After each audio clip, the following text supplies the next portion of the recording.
So, hello guys, welcome to the last lecture of the series जिसमें हमने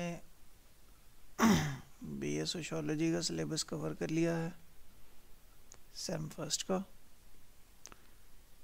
तो जैसा कि हमारे लास्ट 3-4 लेक्चर जो हैं वो कम्प्लीटली एमडी सिलेबस से ओरिएंटेड है, जिसमें हमने मेजर और माइनर का सिलेबस तो कवर कर लिया है, बट ये माइनर के कुछ एमडी के कुछ टॉपिक्स थे जो हमने कवर करने हैं और वो हम कर रहे हैं, जिसमें आज हमारा लास्ट टॉपिक है that is gender as a form of social stratification.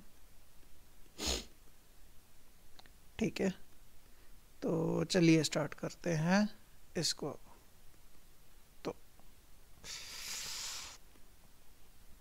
तो क्या है जेंडर? जेंडर बेसिकली क्या है?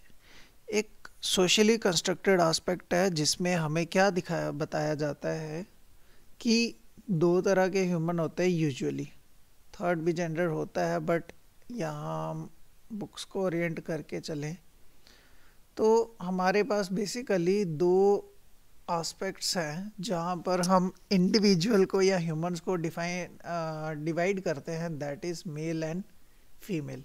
और दोनों किस पे डिपेंडेंट है? That is the way they live, the way they work, the way they have responsibilities towards the society, the way they have developed their personality and so on.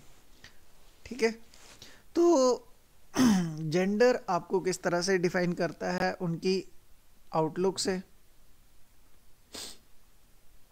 उनकी voice से, ठीक है, उनकी अपेयर आउटलुक तो आ गया there. हम ये बोल सकते हैं कि कंट्रीब्यूशन, या हम बोल सकते हैं जो वर्क वो कर रहे हैं, ठीक है, और the tendency to produce offspring. ठीक है, तो वहाँ से हम क्या कर सकते हैं? एक जेंडर को डिफाइन कर सकते हैं। तो चलिए पढ़ लेते हैं कि यहाँ पर क्या लिखा हुआ है। तो gender basically refers to the socially constructed aspect of differences between man and women. ठीक है, term however extendedly depend upon the individual की identity and personality, but symbolic level to the cultural ideas. ठीक है, तो different way में हम gender को define करते हैं। तो ऑर्डनर और वाइट हेड क्या कहते हैं? हर सोसाइटी में हमारे पास क्या होता है? दो डिफरेंटली वैल्यूड टर्म्स होती है इन टर्म्स ऑफ जेंडर। ठीक है, मेल प्रेस्टीज क्या होती है? वो लिंक रहती है पब्लिक रोल से, वेयरएज फीमेल प्रेस्टीज किससे रिलेटेड रहती है? Relation to man. Female structures are therefore encompassed with male structures. तो फीमेल का जो भी आइडेंटिटी है वो कहीं ना कहीं मेल से रिलेटेड रहती है। Role of gender in social construct. तो सोशल कंस्ट्रक्शन के लिए मतलब सोसाइटी की फॉर्मेशन में जेंडर का किस तरह से रोल रहता है वो समझेंगे हम। सोसाइटी में जेंडर की क्या वैल्यू है या जेंडर की क्या इम्पोर्टेंस है वो समझ लेते हैं हम यहाँ पर। क्लियर? तो यहाँ पर क्या है कि gender role never comes due to biological reasons. ठीक है, बायोलॉजिकल रीज़न के थ्रू कभी भी जेंडर नहीं आएगा, बट जो कल्चरल फैक्टर्स हैं वो हमें क्या करते हैं? जेंडर को डिफाइन करने में हेल्प करते हैं। Clear? In other words we can say human learns to fulfil the role of male and female while living in society.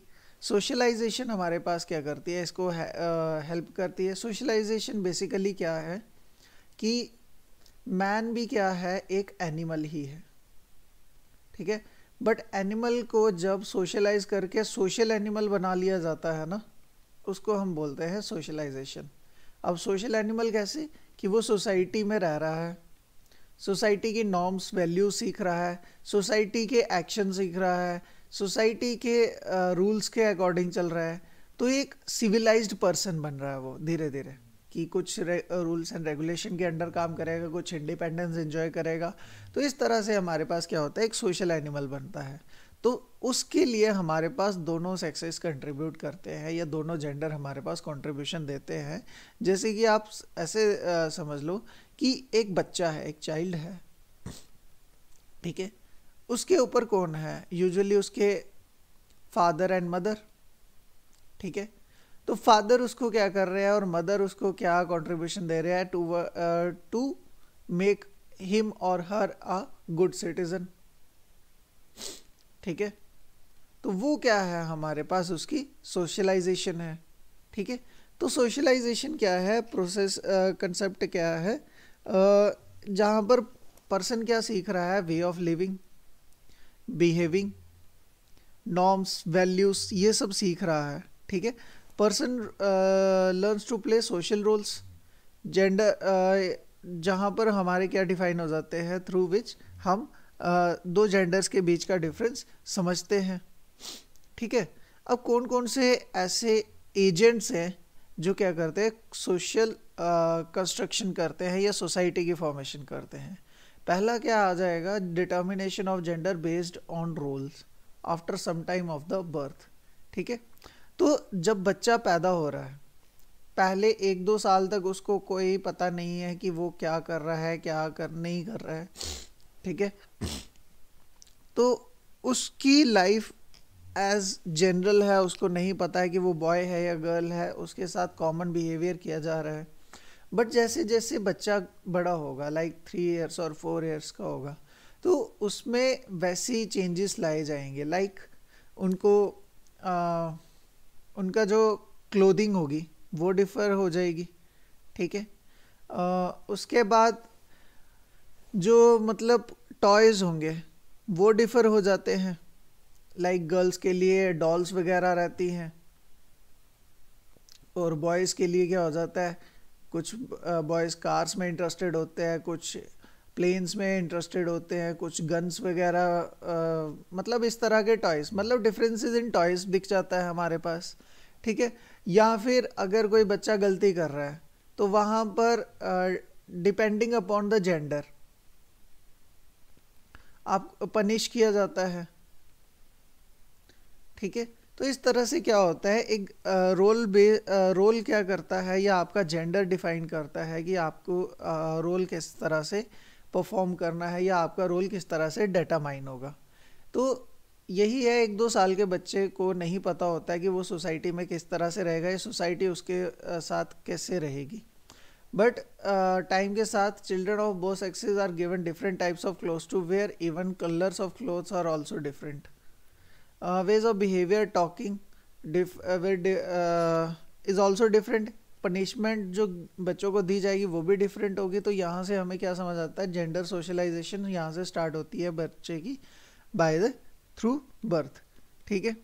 फिर जब वो थोड़ा बड़ा होगा, लाइक वो प्लेवे स्कूल में जाएगा या स्कूल का किड बनेगा या चाइल्ड स्टूडेंट बनेगा, तो वहाँ पर क्या होगा, वहाँ पर वो खेलेगा तो दोनों से, लाइक बॉय होगा, ठीक है, तो वो बॉयज़ के साथ भी खेलेगा और गर्ल्स के साथ भी खेलेगा, ठीक है। इस स्टेज पे उसको ये समझ नहीं है कि ये जेंडर का डिफरेंस किस तरह से होगा, ठीक है। या बट उसका क्या होगा, सोशलाइजेशन सबके साथ होगी, बट जो उसकी जो गेम्स होंगी या इंटरेस्ट होंगे वो डिफ़र होना शुरू हो जाएंगे, clear. At this stage, even the difference also come in playing different games. Boys are playing games which needs a lot of hard work. या आप बोल सकते हो कि आउटडोर गेम्स खेलना पसंद करते हैं। गर्ल्स वो गेम्स खेलते हैं जिनमें हार्ड वर्क कम होता है, ठीक है। तो इस तरह से वो क्या करते हैं, सेकंड स्टेप ऑफ सोशलाइजेशन उनकी लाइफ का हो जाता है और जहाँ पर वो सीखते हैं किस तरह से वो सोशलाइज हो जाएंगे, क्लियर। नेक्स्ट की तरफ चलते हैं तो थर्ड स्टेज है, जहाँ पर उसको ये समझ आ रहा है कि अब उसको दोनों के बीच का डिफरेंस समझ आना शुरू हो जाएगा, like you can say teenage, ठीक है, जहाँ पर वो अब दोनों जेंडर्स के बीच का डिफरेंस समझना शुरू कर देगा, ठीक है। या दोनों के बीच में क्या गैप रहता है उन चीज़ों को समझना शुरू कर देगा, या सोसाइटी में जो नॉर्म्स सेट हुए हैं फॉर डिफरेंट जेंडर्स, वो सब चीज़ें सीखना शुरू कर देगा। तो यहाँ पर क्या लिखा है, this is the time when child goes इधर रॉन्ग और he learns a lot. This process not only goes in the family but also in the school with great pace. No other means except school can put a great influence of this. Child sits in the class according to his or her sex. They behave with each other according to their gender. School में भी इस तरह से ही होगा. Both learn to work according to their sex. Boys and girls. Boys are going out of the house to do some household work, and girls generally working in household work. Girls are taking ये point थोड़ा negative है, इस चीज़ को काट दो. ये ऐसा discrimination भी हम नहीं दिखाएंगे अपने आंसर्स में, ठीक है.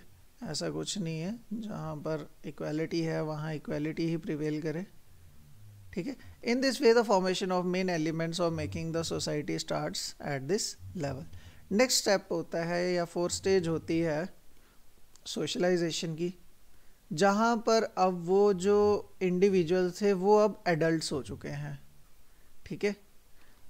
मेल भी और फीमेल भी, ठीक है. Boys are doing powerful works after getting adulthood and generally girls generally like to do work less hard work for और टीचिंग और work of clerk. Females are getting very few higher positions. Female are generally giving less pay and less promotion. Females never like to change their job very quickly. तो ये सब scenario साथ में run करते हैं. तो अब उसमें से हमें ये समझ आ रहा है, ये पॉइंट समझ के देख के हमें ये समझ आ रहा है, तो कहीं ना कहीं जेंडर में क्या होते हैं, डिस्क्रिमिनेशन तो रहेगा. जेंडर में डिस्क्रिमिनेशन रहेगा. हम आज भी अपनी सोसाइटी को इक्वल नहीं देख पाए हैं, though we have lot of great female persons in our history. आप किताबें उठा के देख लीजिए, नंबर ऑफ वुमेन्स हैं जो एग्जांपल्स हैं हमारे लिए, जो हमारे लिए क्या करती हैं, एक रोल मॉडल बनती हैं फॉर एवरी वुमन, ठीक है. बट उसके बावजूद भी हमारे पास क्या है, स्टेटस आज भी हम वुमेन्स को इक्वालिटी का नहीं दे पाए हैं. हम वहाँ पर लोअर स्टेटस में ही है हमारे पास वुमेन्स आज भी. तो उसके पीछे के रीजंस क्या हैं. पहला आ गया ऑब्वियसली जॉइंट फैमिली सिस्टम. ये मैंने टाइप्स ऑफ फैमिली सिस्टम में आपको करवाया था ना, कि वुमेन का स्टेटस थोड़ा सा लो रह जाता है इन जॉइंट फैमिलीज़, क्योंकि वहाँ पर मेल डोमिनेटिंग ही रहता है, ठीक है. Joint family system prevailed in Indian society. Custom played a very important role in the condition of female. इसी वजह से क्या होगा, चाइल्ड मैरिज होती थी, सती प्रैक्टिस होती थी, ठीक है. और वुमेन्स का स्टेटस धीरे धीरे क्या होता जाएगा, कम हो गया था. नेक्स्ट क्या हो सकता है, पैट्रियार्कल फैमिली. जहाँ पर पैट्रियार्कल फैमिली कौन सी होती है, मेल डोमिनेटिंग सोसाइटी या फैमिलीज. मेल डोमिनेटिंग होगी तो वहाँ पर वुमेन्स का जो पॉइंट ऑफ व्यू है उसको समझने उसको नहीं कंसिडर किया जाएगा, या सुन भी लिया जाएगा तो इग्नोर कर दिया जाएगा.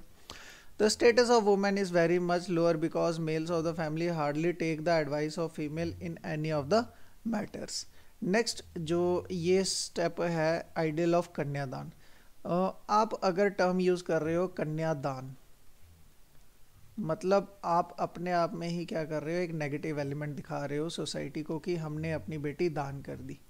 तो जब दान की हुई चीज़ अगला जब एक्सेप्ट कर रहा है तो आपको लगता है वो दान की कभी कोई वैल्यू की जाती है. आप खुद बताओ, जो दान आपको किया आप करते हो किसी को भी, तो आपको लगता होगा कि वो चीज़ें कभी भी वैल्यूड रहती हैं उस पर्सन के लिए जिसको वो फ्री ऑफ कॉस्ट मिल जाती हैं, ठीक है.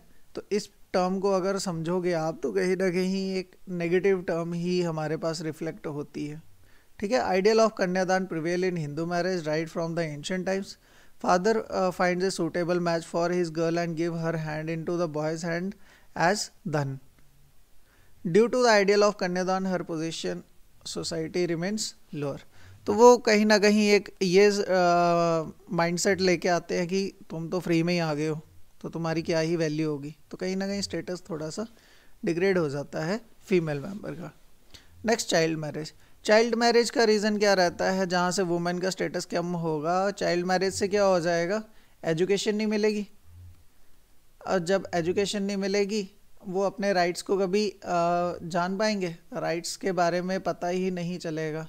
और जब राइट्स का पता ही नहीं चलेगा तो सोसाइटी जो उनको बताएगी वो सबसे उसी के अकॉर्डिंग वो समझेंगे। और अगर उनको सिखा दिया कि वुमेन्स स्लेव हैं अपने हस्बैंड की, तो कहीं ना कहीं वो प्रॉब्लमेटिक हो जाएंगी चीज़ें।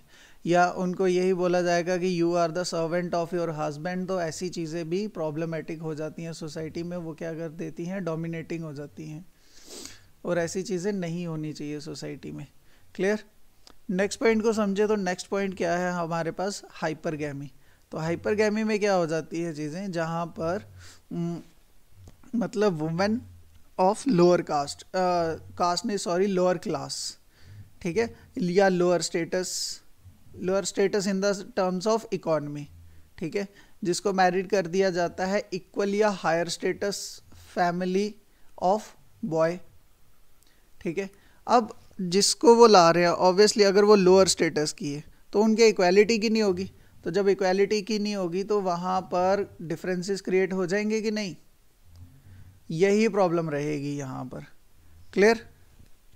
नेक्स्ट पॉइंट समझ लेते हैं, इलिटरेसी ऑफ वुमेन। इलिटरेसी कहाँ से आएगी, जब आपकी चाइल्ड मैरिज हो जाएगी। जब चाइल्ड मैरिज हो जाएगी तो एजुकेशन का पॉइंट वहीं पर ख़त्म हो जाएगा, और जब एजुकेशन का पॉइंट ख़त्म हो गया तो आपको राइट्स के बारे में नहीं पता होगा।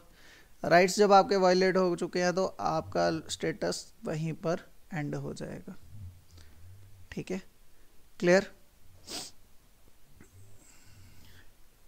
Next, economic dependency of women. तो ये सभी फीमेल स्टूडेंट्स के लिए जो भी क्लास में हैं, ठीक है, आपको इकोनॉमिकली इंडिपेंडेंट होना पड़ेगा, ठीक है। हस्बैंड अच्छे मिल जाएं तो वेल एंड गुड, ठीक है, ब्लेसिंग ऑफ गॉड। बट अगर कभी किस्मत का कोई भरोसा नहीं होता, अगर कुछ वैसा हो जाए तो फिर क्या करोगे। इसीलिए इकोनॉमिकली इंडिपेंडेंट या सेल्फ डिपेंडेंट हो जाना ज़रूरी है। चाहे थोड़ी कमाओ लेकिन अपनी कमाओ, अपने लिए होनी चाहिए। लाइक अगर हस्बैंड 50,000 कमा रहा है तो आप भी कम से कम 10,000 के लिए तो ट्राई करो, ठीक है। और जब तक इकोनॉमिक डिपेंडेंसी रहेगी वुमेन की, वुमेन कभी भी आगे नहीं बढ़ पाएंगी। जब आप किसी के लिए किसी पे डिपेंडेंट हो तो आप उनके एक तरह से स्लेव हो, ठीक है। आपको घर वाले जब भी कोई चीज़ बोलते हैं तो घर वाले इसी चीज़ को रिस्ट्रिक्ट करके बोलते हैं कि आप अभी तक हम पे डिपेंडेंट हो, या वो चीज़ हमें रिफ्लेक्ट हो जाती है कि कल को अगर हमें घर वाले अगर आउटस्कर्ट कर दें तो हम कहीं के नहीं रहेंगे। क्लियर? तो नेक्स्ट पॉइंट है हमारे पास ब्राह्मणिज्म। तो ब्राह्मणिज्म भी इस तरह ऐसा माना जाता है कि हिंदू रिलीजन में ब्राह्मणिज्म की वजह से वुमेन का स्टेटस बहुत नीचे गया है, ठीक है, because of social rules, religious values, customs. तो ये चीज़ भी एक तरह से प्रॉब्लमेटिक हुई है, जिसकी वजह से हमारी सोसाइटी में फ़ीमेल्स का स्टेटस बहुत डाउन हुआ है। जहाँ पर चाइल्ड मैरिज शुरू हुई, सती प्रैक्टिस शुरू हुई, इस तरह की प्रॉब्लम्स कहीं ना कहीं ब्राह्मणिज्म के थ्रू ही हमारी सोसाइटी में आई हैं। Clear? Problem faced by women in India, ठीक है। तो ये भी हमारे पास रहती हैं। पहली बता देता हूँ, रिलीजियस डिसेबिलिटी। तो इसके पीछे का बैकग्राउंड अगर हम समझें तो हिस्ट्री में चलते हैं, थोड़ी हिस्ट्री में चलते हैं कि वैदिक पीरियड तक वुमेन का स्टेटस बहुत अच्छा है, ठीक है। जब से भी चलता आ रहा है, एंशिएंट इंडस वैली सिविलाइजेशन से लेके ऋग्वेदा टाइम तक, ठीक है। ऋग्वेदा में भी स्टेटस अच्छा है, बाकी वेदास के टाइम पर भी स्टेटस अच्छा है। बट जैसे ही लेटर वैदिक पीरियड आ जाएगा ना, बाकी वेदास के टाइम पर मॉडरेट है। मैं ये नहीं कहता कि अच्छा था, बट मॉडरेट था। बट लेटर वैदिक पीरियड में क्या हो जाएगा, वुमेन का स्टेटस डिग्रेड होना शुरू हो जाएगा, ठीक है। आते आते 10th सेंचुरी तक की बात आ जाएगी, जब तो इंडिया में क्या हो जाएगी, सती शुरू हो जाएगी, ठीक है। सती प्रैक्टिस शुरू हो जाएगी। उसके बाद नंबर ऑफ इन्वेजन्स हुई हैं, ठीक है, एक सती हो जाएगी। उसके बाद जब 14th सेंचुरी ऑनवर्ड्स हो जाएंगी, या 11th सेंचुरी ही मान लो, 11th सेंचुरी ऑनवर्ड्स ही शुरू हो जाएंगी, तो यहाँ पर नंबर ऑफ इन्वेजन्स होंगी। मतलब बाहर के लुटेरे इंडिया में अब घुसना शुरू कर देंगे, ठीक है। और इस वजह से इन इन्वेडर्स से वुमेन्स को बचाने के लिए यहाँ पर चाइल्ड मैरिज शुरू हो जाएगी, ठीक है। उसके बाद उसी चीज़ को थोड़ा कंट्रोल करने के लिए यहाँ पर सती प्रैक्टिस शुरू हो जाएगी, और इस तरह से वुमेन का स्टेटस डिग्रेड होते होते बहुत बुरी हालत हो जाएगी। फिर टाइम आएगा हमारे पास 19th, हाँ जी 20th सेंचुरी के आसपास का, ठीक है। मतलब एक तरह से हम बोल सकते हैं कि 100 साल नहीं, हाँ जी, मतलब 1000 से लेके 2000 तक का जो टाइम है ये वुमेन्स के लिए कहीं ना कहीं एक तरह से कर्स से भी बेकार बोल सकते हैं, कर्स से भी घटिया कंडीशन थी वुमेन्स की इंडिया में। बीच में कोई एक आध सिचुएशन ऐसी एग्जांपल मिल जाती थी हमें जहाँ पर थोड़ी अच्छी सिचुएशन दिख जाती थी, बट ये एक ऐसा फेज़ है जहाँ पर वुमेन्स की बहुत बुरी कंडीशन हुई है इस देश में। फिर टाइम आता है जब 20th सेंचुरी के आसपास का, मतलब हमारे इंडिया में क्या चल रही है इस टाइम, इंडिपेंडेंस की वॉर चल रही है, ठीक है। इंडिपेंडेंस का टाइम चल रहा है, तो यहाँ पर जाके वुमेन्स का स्टेटस धीरे धीरे अपलिफ्ट होगा, वुमेन्स का स्टेटस धीरे धीरे अपलिफ्ट होगा, स्लोली ग्रेजुअली, ठीक है। तो एट प्रेजेंट वुमेन का स्टेटस ठीक है, मैं ये नहीं कहता कि बहुत अच्छा है, बट हाँ मैं कह सकता हूँ कि एक लिमिटेड वे में है, ठीक है, क्लियर। नेक्स्ट पॉइंट समझ लेते हैं। नेक्स्ट है हमारे पास सोशल डिसेबिलिटीज़, ठीक है। तो सोशल डिसेबिलिटीज़ किस तरह से आ सकती हैं, मतलब यहाँ पर सोशल डिसेबिलिटी क्या करती है, जो प्रॉब्लम फेस होती है किसको, वुमेन्स को, तो किस तरह से आ जाएगी social disability, like practice of sati, ठीक है, या पर्दा, ठीक है, या no remarriage, no widow remarriage, ठीक है। ऐसी प्रॉब्लम्स क्या करेंगी ज़्यादा, मतलब ऐसी चीज़ें क्या करेंगी, प्रॉब्लम ज़्यादा क्रिएट करेंगी, क्लियर, ठीक है। ये तो पुराने टाइम पर था, बट आज भी हमारे पास ये चीज़ें प्रॉब्लमेटिक चलती हैं, क्लियर। तो इस तरह के जो भी एक्शंस होते थे हमारे पास, क्या किया उन्होंने, क्या कर दिया, वुमेन का स्टेटस कम कर दिया सोसाइटी में। तो social disability started with religious disabilities, उनको एजुकेशन नहीं मिलने लगी, चाइल्ड मैरिज होने लगी, ठीक है, जॉब उनको नहीं करने दी जा रही थी, ठीक है। उसके बाद पर्दा प्रथा आ गई, पर्दा सिस्टम आ गया, सती आ गई, ठीक है, रीमैरिज रुक गई, ठीक है, वैदिक पीरियड में थी बट उसके बाद क्या हो गई, रुक गई। सती प्रथा इंडिया में 19th सेंचुरी तक चली। नेक्स्ट बात करें हम, तो हमारे पास क्या है, फैमिलियल डिसेबिलिटीज़, ठीक है। तो वुमेन्स को क्या कर दिया जाता है, बाउंड कर दिया जाता है इनटू बाउंड्रीज ऑफ होम, ठीक है। उससे क्या हो जाता है, वुमेन्स क्या बन जाती हैं, एक तरह से सर्वेंट बन जाती हैं ऑफ फैमिली, जो प्रॉब्लमेटिक हो जाती हैं चीज़ें वुमेन्स के लिए, खुद के लिए। और फिर अगर हमारे पास फैमिली आ जाए अगर पैट्रियार्कल, तो वहाँ पर ऐसे भी वुमेन्स की सुनवाई ना के बराबर ही होती है, ठीक है। तो ये सब रीजंस रहते हैं जिसकी वजह से वुमेन का स्टेटस धीरे धीरे क्या हो जाता है, कम हो जाता है। इकोनॉमिक डिसेबिलिटी, ये मैंने आपको बताया है कि इकोनॉमिक इंडिपेंडेंस जब तक नहीं है, या इकोनॉमिक डिपेंडेंट हो आप किसी पे, तो तब तक प्रॉब्लम तो रहेगी, तब तक किसी की बातें भी सुननी पड़ेंगी, किसी के ताने भी सुनने पड़ेंगे, ठीक है। और जिस दिन आप थोड़े बहुत इकोनॉमिक इंडिपेंडेंट हो जाओगे, कोई नहीं कहता कि आपको जॉब ही करनी है, आप कुछ भी कर रहे हो, किसी भी तरह से इकोनॉमिकली इंडिपेंडेंट हो रहे हो, आपके अंदर कोई स्किल है, कोई प्रोडक्ट बना के आप घर से बेच सकते हो, कोई प्रॉब्लम नहीं है। तो अगर वो सब चीज़ें आप कर रहे हो, मतलब इंडिपेंडेंट हो, तो आपका स्टेटस कहीं ना कहीं एक रिकग्नाइज किया जाएगा सोसाइटी में, अदरवाइज इकोनॉमिक डिसेबिलिटी का विक्टिम आप बन सकते हो। Female also had to face many economic disability, she had the right to keep property in Vedic age, but time के साथ वो क्या हो गया, ख़त्म हो गया, उनके वो कोई प्रॉपर्टी नहीं रखने दी गई, ठीक है। डिपेंडेंट होना लगा पहले फादर पे, फिर पति पे, फिर बेटों पे। In this way we can see that women had to face many disabilities in society, और टाइम से ये डिसेबिलिटीज़ बढ़ती ही जाती हैं, क्लियर।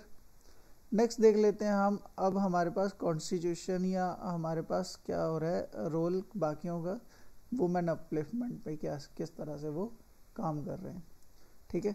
तो कॉन्स्टिट्यूशनल प्रोविज़न के थ्रू हमारे पास जब कॉन्स्टिट्यूशन लिखा गया था तो वहाँ पर क्या लिखा गया था, equality before law, no discrimination, ठीक है, special efforts for the upliftment, यहाँ पर इक्वल अपॉर्चुनिटीज़ फॉर एम्प्लॉयमेंट, ठीक है। आर्टिकल 39D में क्या है, equal pay for equal work, ठीक है। नेक्स्ट है 42, ठीक है, judicial condition for maternity help, मतलब जब कोई वुमेन अगर प्रेग्नेंट है, ठीक है, तो उनको एटलीस्ट आज एट प्रेजेंट शायद 3 महीने की छुट्टी मिल जाती है, ठीक है, 3 मंथ्स की क्या मिल जाती है, छुट्टी मिल जाती है during their delivery tenure. Next 51A में क्या है, अगर वुमेन की जो डिग्निटी है, रिस्पेक्ट है, उसको कोई भी सेक्रीफाइस नहीं करेगा। आर्टिकल 243 क्या करवाता है कि पंचायत और म्यूनसिपैलिटीज़ में क्या करता है, 1/3 मेंबर्स जो चुने जाते हैं, मतलब सरपंच या वार्ड मेंबर्स, वो वुमेन्स होनी चाहिए, ठीक है। आप एक पॉइंट और भी यहाँ पर ऐड कर सकते हो, लाइक मनरेगा में, MG नरेगा में 33% क्या होने चाहिए, जो एम्प्लॉय लगाए हैं वो वुमेन्स होनी चाहिए। या PM आवास करके एक योजना है, ठीक है, उसमें भी इसी तरह के वो हैं, कंडीशंस हैं। तो ये आप एग्जांपल सेट कर सकते हो। नेक्स्ट लेजिस्लेशंस में क्या है, ये हिस्ट्री है। सती प्रोहिबिशन एक्ट 1829 में था, फिर 1987 में इसको रिवाइव किया गया है। नेक्स्ट विडो रीमैरिज एक्ट 1856 का, चाइल्ड रीमैरिज। आप इनमें से कोई 3-4 भी लिख लोगे तो भी बहुत है, क्लियर, बहुत है, आप कोई भी लिख लो। तो ये सब गवर्नमेंट ने किए हैं, जिनकी वजह से क्या है, वुमेन को अपलिफ्टमेंट यहाँ पर हुई है, ठीक है। लाइक ये सब ख़त्म करने के लिए कैसी problem, dowry, sati, child marriage, no right to property, तो इस तरह की चीज़ों को ख़त्म करने के लिए। नेक्स्ट वुमेन वेलफेयर प्रोग्राम क्या है, जैसे इंटरनेशनल वुमेन डे मना लिया जाता है, द्वारका प्रोग्राम कर दिया जाता है कि इकोनॉमिक पॉइंट ऑफ व्यू से उसको वुमेन्स को सपोर्ट किया जाए in rural areas. Women development corporation हैं, NWC है, नेशनल वुमेन कमीशन है, ठीक है। Women cells are established in the country, police cells, ठीक है। तो ये सब है यहाँ पर। Many houses have been establish for the working women in cities. तो सेंट्रल सोशल वेलफेयर बोर्ड इस तरह के बनाए होते हैं, कहीं गर्ल्स हॉस्टल्स भी बनाए जाते हैं उनकी हॉस्पिटैलिटी के लिए, ठीक है। या गवर्नमेंट के यहाँ पर क्या है, वेलफेयर बोर्ड्स बनाए रखे होते हैं जो हेल्प करते हैं उनको ड्यूरिंग टफ सिनारियोज में। तो इस तरह से हमारे पास क्या हो जाता है, ये चैप्टर और ये सिलेबस और ये सीरीज़ क्या होती है यहाँ पर एंड, ठीक है। थैंक यू गाइस, आपने बहुत सपोर्ट किया है इस जर्नी में, आपने बहुत इंटरेस्ट दिखाया है, इतना मुझे उम्मीद नहीं थी, बट यहाँ पर मैंने जितना एक्सपेक्ट किया था उससे ज़्यादा इंटरेक्शन मेरे को मिला है। और जैसे जैसे आगे बढ़ता जाएगा हमारा कोर्स, मतलब नेक्स्ट सेमेस्टर जब भी बैठेंगे तो हम वैसे ही आगे भी आपकी क्लासेस कंडक्ट करते रहेंगे, और ऐसे ही साथ बनाए रखना। मिलते हैं जल्द ही नेक्स्ट वीडियोस में। और हाँ, आपको कोई भी डाउट्स वगैरह अगर आते हैं ड्यूरिंग लर्निंग, तो आई एम फ्री, तो आप मुझे, you are free to ask, आप कर देना किसी भी टाइम, ठीक है। मैसेज या कॉल या कमेंट सेक्शन में डाल देना, मैं कंटिन्यूसली चेक कर ही रहा हूँ, ठीक है। तो जहाँ भी आपको डाउट्स होंगे तो वो मैं शॉर्ट्स के थ्रू फॉरवर्ड कर दूंगा या वीडियोस डाल दूंगा, आप देख लेना, सो दैट आपके डाउट्स क्लियर हो जाएं। और फिर भी नहीं होंगे तो मैं आपको कॉलिंग पे समझा दूंगा। ओके गाइस, मिलते हैं नेक्स्ट वीडियो में जल्दी ही। Till then, good bye and have a good time ahead, और ऑल द वेरी बेस्ट आपको आपके एग्ज़ाम्स के लिए। Bye bye.